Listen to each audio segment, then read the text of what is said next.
மனோசுத்தி அப்படிங்கிறது உடல்ல இப்போ இன்றைக்கு நோய்கள் வருவதற்கான மிகப்பெரிய காரணம். இன்னைக்கு தீர்க்க முடியாத நோய்கள், குணப்படுத்த முடியாத நோய்கள்னு ஒரு வகைப்பாட்டியல் நம்ம போனோம்னா, இன்க்யூரபிள் டிசீசஸ்ன்னு நம்ம போனோம்னா, அதில் முக்கியமாக பார்த்தீங்கன்னா சர்க்கரை நோய், இதய நோய், சிறுநீரக நோய், ஈரல் நோய்கள் வருது.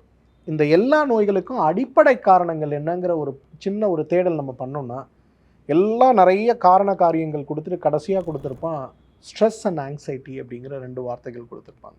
மன அழுத்தமும் பதட்டமும் இன்றைக்கு இந்த நோய்களை உருவாக்குவதற்கு மிகப்பெரிய காரணமாக இருக்கிறதுன்னு சொல்லுவாங்க.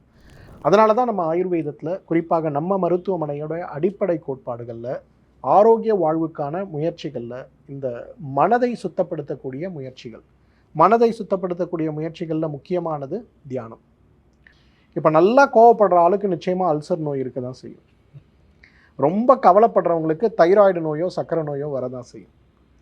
அதே போல் எதிர்மறை எண்ணத்தோடு நம்மளுடைய வாழ்க்கை இருக்குது அப்படின்னா நிச்சயமாக நம்ம சுற்றி நல்ல விஷயங்கள் இருந்தாலும் அதை பார்க்காம எதிர்மறையான விஷயங்களில் பார்க்கும்போது திருப்தியற்ற மனநிலை ஏற்பட்டு அதுவே நமக்கு நிறைய நோய்களை உருவாக்கிட்டே இருக்கும். தியானம் தான். இந்த தியானத்தை நம்ம செய்ய ஆரம்பிக்கும் போது நம்முடைய மனதில் ஏற்படுகின்ற எதிர்மறை எண்ணங்கள், பதட்ட நிகழ்வுகள், கோபங்கள், பொறாமைகள், அடுத்தவர்கள் மேல் நாம் வெளிப்படுத்தக்கூடிய எதிர்மறை வார்த்தைகள் மற்றும் நமக்கு ஏற்படக்கூடிய எதிர்மறை எண்ணங்கள் இதெல்லாம் படிப்படியாக குறையிறதை நம்ம பார்க்க முடியும்.